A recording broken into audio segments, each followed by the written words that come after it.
Apaan tuh? Apaan tuh? Kela, salah. Oke, lanjut, musik. Balls hanging low while I pop a bottle off of your chain swinging, clang clang, and it costs a lot. Bitch, I'm always at the guala, yeah, and you are not badass beat. Keep on going till you hit. Halo, Assalamualaikum. Saya Fazalina Najwa, nomor absen 10 dari 108. Dan Saya Dr. Fia, absen 15. di sini kami akan mempresentasikan tentang hakikat mencintai Allah. Selamat menonton. Jadi yang pertama-tama saya akan menjelaskan tentang pengertian cinta kepada Allah.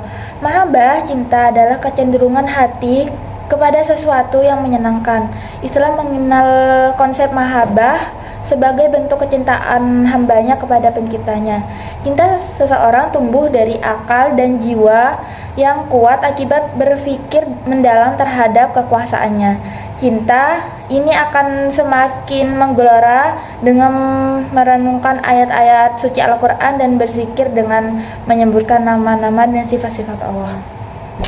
Yang kedua, tanda-tanda mencintai kepada Allah SWT. Yang pertama, mencintai Rasulullah SAW. Yang kedua, mencintai Al-Quran. Yang ketiga, menjauhi perbuatan dosa. Yang keempat, mendahulukan kekayaan, dicintai Allah. Yang terakhir, tidak gentar menghadapi hinaan. Jadi selanjutnya adalah cara meningkatkan cinta kepada Allah SWT. Yang pertama, memahami besarnya cinta Allah Subhanahu wa taala terhadap hambanya. Allah Subhanahu wa taala telah memberikan banyak kenikmatan kepada hambanya, seperti memberikan kesehatan, memberikan rezeki yang banyak, memberikan kehidupan yang nikmat. Jadi apabila seseorang hamba dapat memahami besarnya cinta Allah SWT yang diwujudkan melalui kenikmatan kepada hambanya, hal itu akan menambah kecintaan hambanya kepada Allah SWT. Yang kedua, senantiasa membersihkan hati. Apabila seseorang telah bersih hatinya dari iri, dengki, dan sombong, dan sifat buruk lainnya, ia akan lebih mudah dalam menjalani dan lebih ikhlas menerima segala ketetapan dari Allah. Yang ketiga, mempelajari ilmu agama secara mendalam. Dari ilmu agama yang didapat banyak sekali kebesaran dan keagungan Allah Subhanahu wa taala.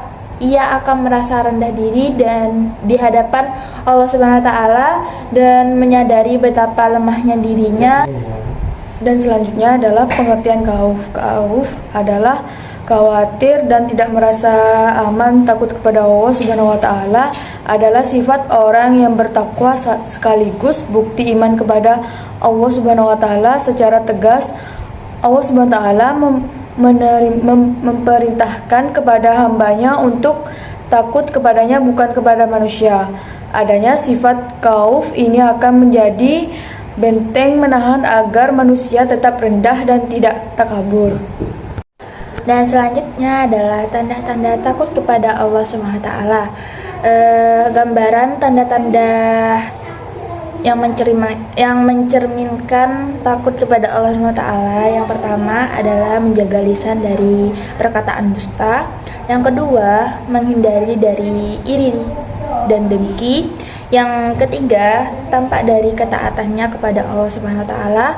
Dan yang keempat, menjauhi makanan haram. Yang kelima, menjaga kaki dan kedua tangan dari sesuatu yang haram. Dan yang terakhir adalah menjaga pandangan dari kemaksiatan. Dan selanjutnya adalah pengertian raja. Berarti mengharapkan sesuatu atau tidak putus asa. Raja berarti berharap untuk memperoleh rahmat dan karunia Allah Subhanahu wa taala. Kebaikan dari sifat raja adalah putus asa dari rahmat Allah Subhanahu wa taala. Raja bisa dilakukan di saat atau setelah seseorang melakukan ikhtiar atau usaha. Selanjutnya adalah cara menumbuhkan sifat raja. Yang pertama, mempelajari dan memahami Al-Quran. Al-Quran merupakan petunjuk hidup umat manusia.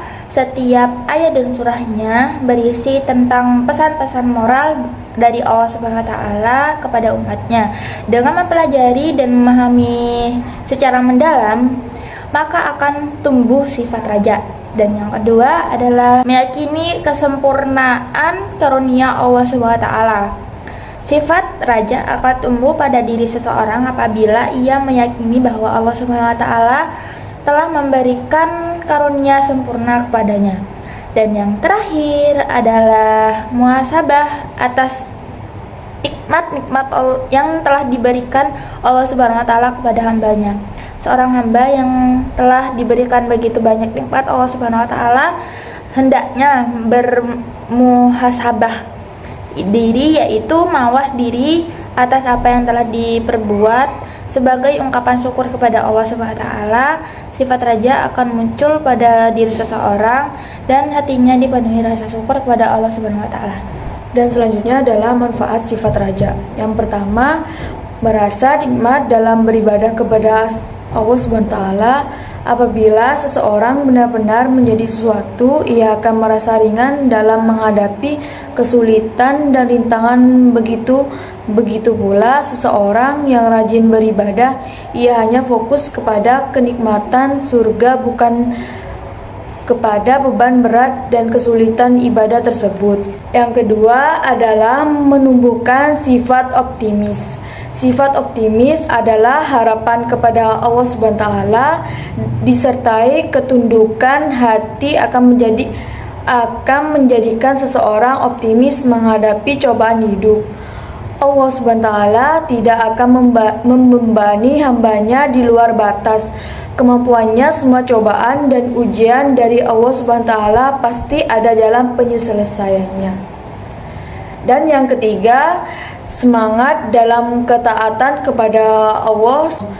Yang pertama adalah dalam ketaatan bukanlah perkara yang gampang, mengingatkan iman Allah Subhanahu wa taala seringkali naik turun sesuai dengan suasana hati. Namun bagi seseorang yang senantiasa berharap kepada Allah Subhanahu wa taala, terus bersemangat dalam ketaatan dan optimis. Jadi selanjutnya adalah pengertian tawakal. Secara istilah, tawakal artinya menyerahkan segala permasalahan kepada Allah Subhanahu wa taala. Setelah melakukan usaha sekuat tenaga, seseorang yang bertawakal adalah seseorang yang mengecilkan atau menyerahkan hasil usahanya kepada Allah Subhanahu wa taala. Dan yang terakhir adalah manfaat tawakal. Yang pertama, diberikan rezeki yang cukup, dan yang kedua, dijauhkan dari godaan setan, dan yang ketiga, dicintai oleh Allah Subhanahu wa taala, dan terakhir, diberikan kenikmatan yang tidak hentinya.